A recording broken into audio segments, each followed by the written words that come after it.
Good morning बच्चों। आज हम बायो का chapter 16 management of natural resources का पार्ट 2 पढ़ेंगे। इस पार्ट में हम सबसे पहले जंगलों के बारे में पढ़ेंगे।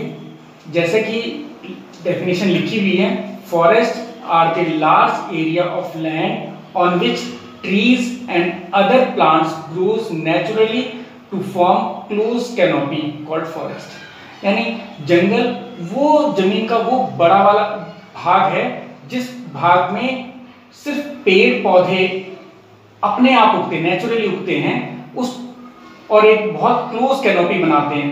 कैनोपी एक तरह का झुरमुट होता है, ठीक है। तो ये जो चीज हमारी है वो जंगल कहलाती है। दूसरी डेफिनेशन है, it is a large uncultivated self maintain wooden track which is dominated by trees.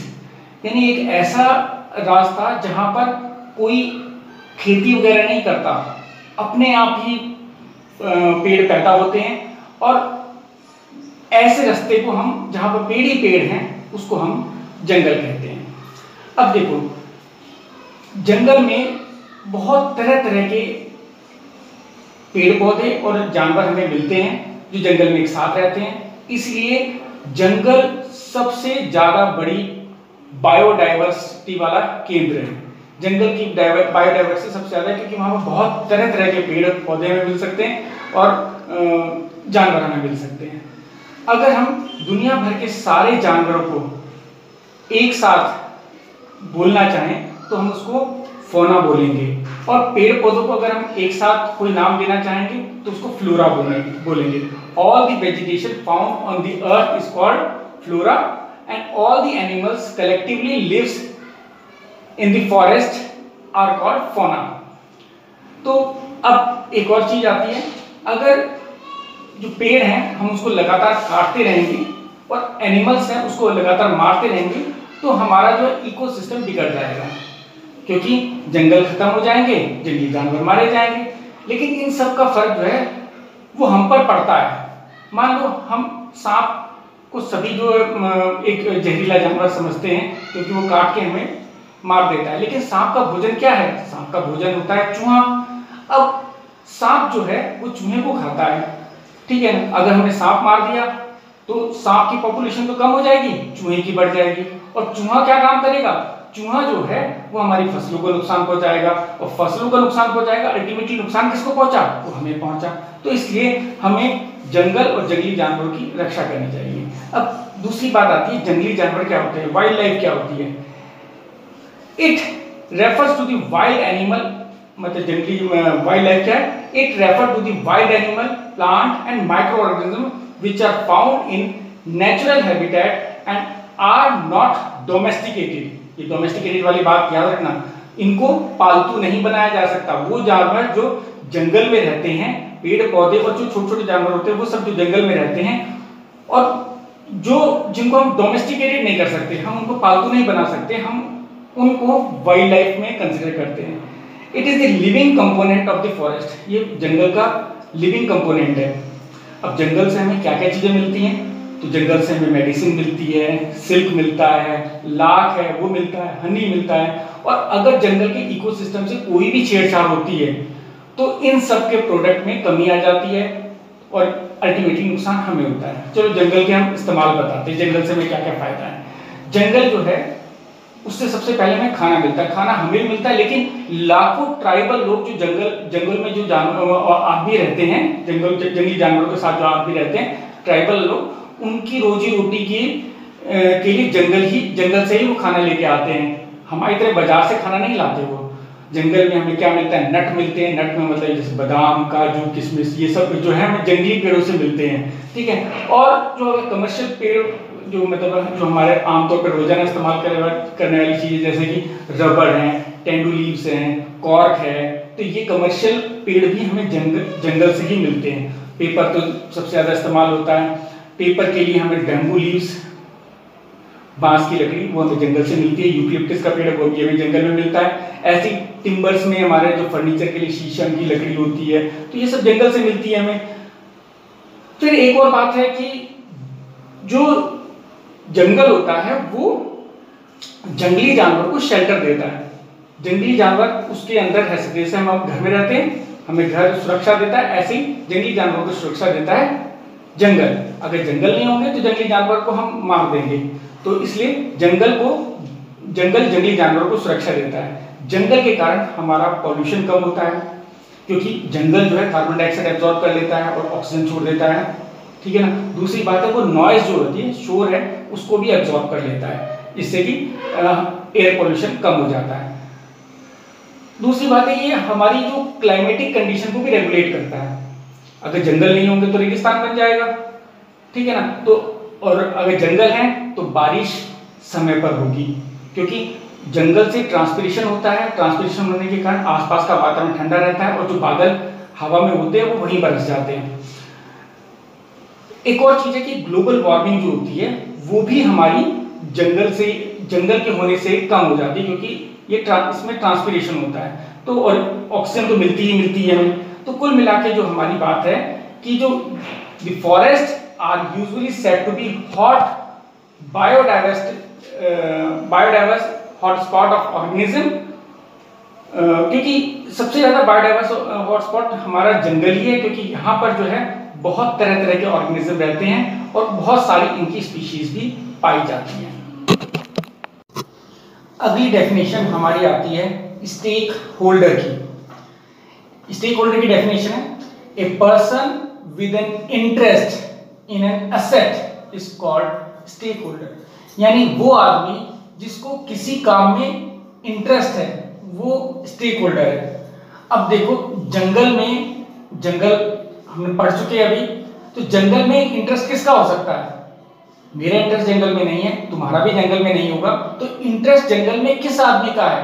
तो 4 आदमी है जिसका इंटरेस्ट होता है जंगल में। पहला आदमी होता है local people living around the forest, जो लोग जंगल के अंदर रहते हैं या जंगल के आसपास रहते हैं, वो अपने जीवन को गुजारने के लिए जंगल के ऊपर पूरी तरह निर्भर रहते हैं। वो खाना भी वहीं से खाते हैं, वहीं से लकड़ियां चुन के वो मतलब उससे खाना पकाते हैं, तो वो जंगल का इस्तेमाल करते हैं। तो लोकल आदमी जो होता है, जो जंगल के आसपास रहता है, उसका इंटरेस्ट जंगल में होता है, पहला।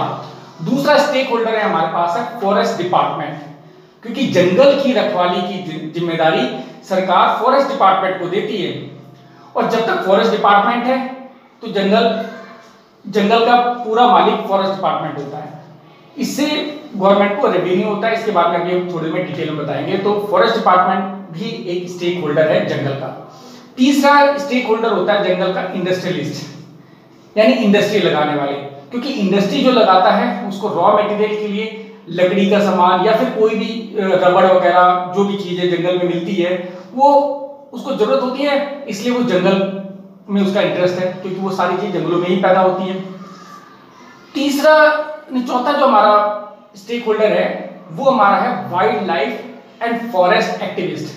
वो लोग जो पेड़ पौधों की और जंगली जानवरों की चिंता करते हैं, उनके लिए प्रोग्राम चलाते हैं, उनको बचाने के लिए काम करते हैं, उनका इंटरेस्ट भी फॉरेस्ट के लिए होता है।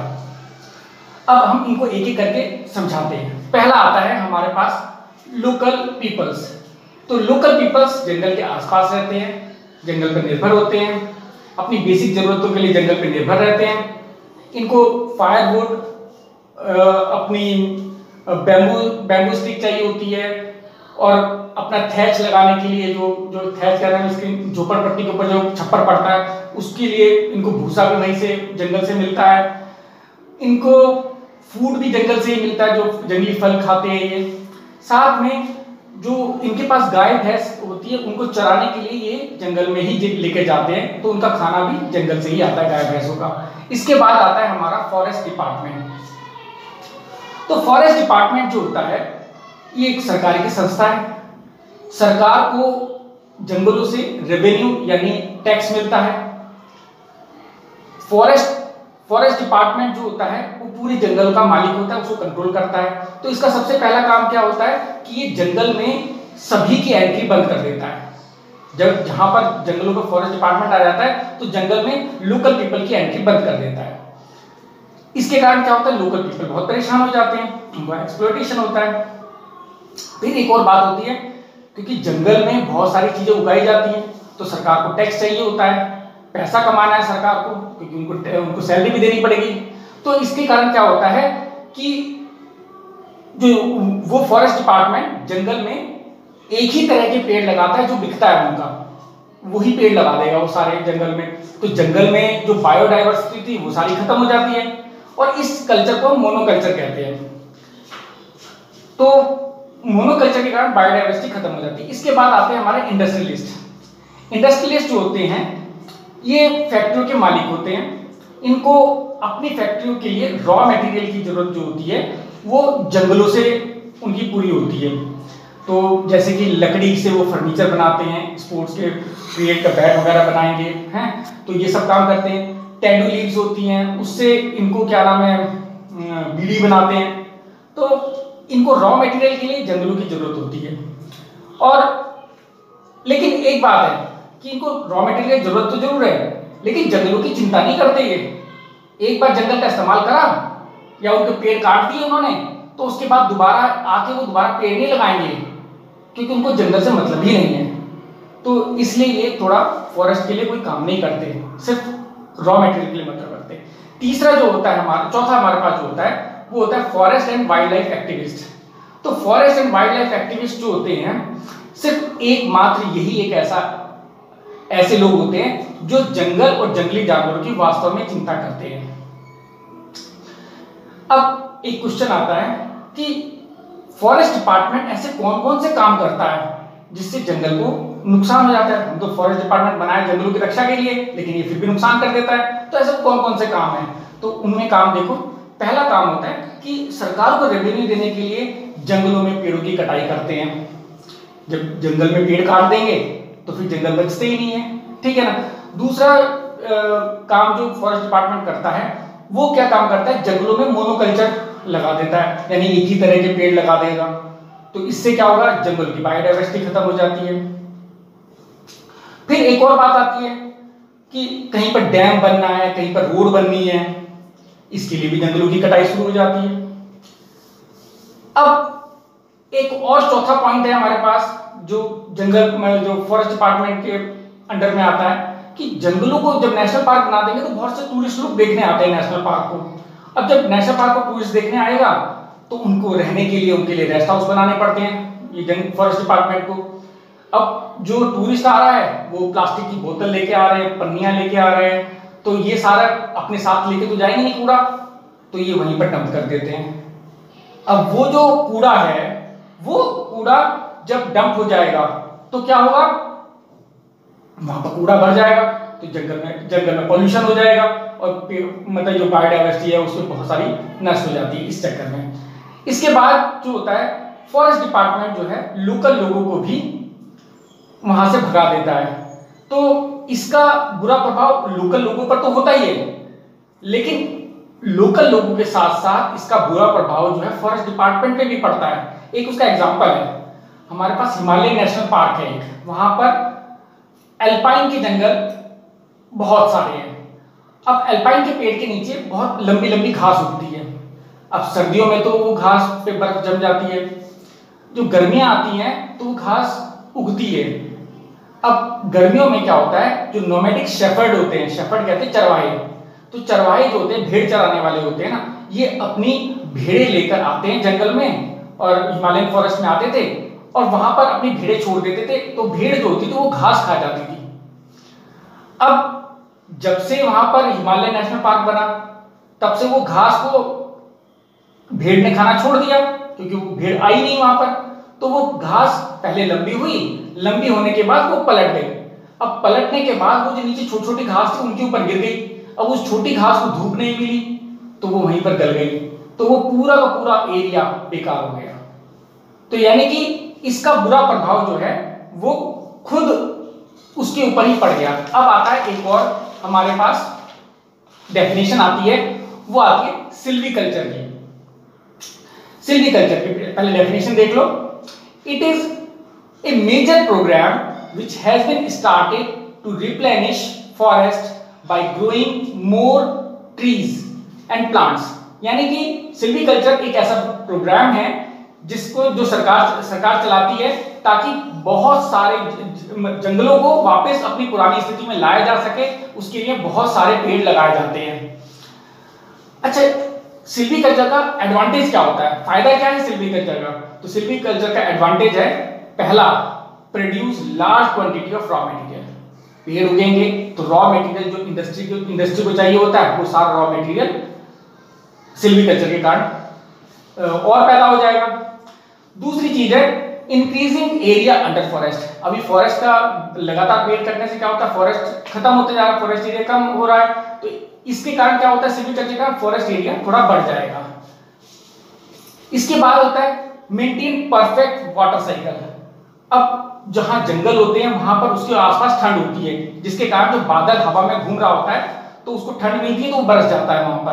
तो इससे क्या होता है कि प्रॉपर वाटर साइकिल मेंटेन हो जाती है, नहीं तो बादल चले जाएगा, लैंड बैरन हो जाएगी। तो वाटर साइकिल को मेंटेन करने के लिए भी हमारे पास जो होता है सिल्वीकल्चर इंपॉर्टेंट होता है। इसके बाद सिल्वीकल्चर के से जो होता है, क्योंकि घास होती है, ये पानी को बहने नहीं, मिट्टी को बहने नहीं देती, मिट्टी को पकड़ के रखती है, तो सॉइल इरोजन भी नहीं होता, फ्लड भी बहुत कम आती है, क्योंकि पेड़ पौधे फ्लड रोक देते हैं, थोड़ी सी उनकी मतलब पावर कम कर देते हैं, उसके नुकसान ज्यादा नहीं हो पाता। एक सबसे बड़ी बात है कि जंगल जो होते हैं वो कार्बन डाइऑक्साइड को एब्जॉर्ब करते हैं और ऑक्सीजन को छोड़ते हैं, जिससे कि एटमॉस्फेयर प्योर हो जाता है। अब एक आखिरी क्वेश्चन और करते हैं हम, measure to conserve forest and wild life. हम कौन कौन से तरीके ऐसे अपनाएं जिससे फॉरेस्ट और वाइल्ड लाइफ जो है वो बचाई जा सके, ठीक है ना? तो पहला मेजर हम क्या करेंगे, ban on killing of endangered species, यानी कि जो जानवर विलुप्त होने वाले हैं, जिनको खतरा है जानवर को, जो बहुत कम पाए जाते हैं, उनकी किलिंग पर पूरी तरह बैन कर दो। दूसरा, प्रिजर्व नेचुरल हैबिटेट। तो अब जो जंगली जानवरों का हैबिटेट क्या है, जंगल है, तो जंगल को प्रिजर्व करो, पेड़ की कटाई बंद कर दो, इसका मतलब है। अगला जो है हमारा कि गवर्नमेंट जो है पीरियोडिक सर्वे करे कि कितने जंगली जानवर आए, कितने हैं, कितने बचे, कितने मर गए, तो इसका पीरियोडिक सर्वे जरूरी करें ताकि उनकी एग्जैक्ट पॉपुलेशन पता चल सके। और साथ में लास्ट इसका है अनऑथराइज्ड जो कटिंग होती है पेड़ों की, वो भी रुक जाए, उसको भी बैन कर दिया जाए, और अगर कटिंग हो रही है तो उसके बराबर ही प्लांट लगाए जाएं। तो इस तरह हम ये आज का टॉपिक खत्म करते हैं। अगले टॉपिक में हम कुछ और इसके आगे की बातें बताएंगे। Thank you.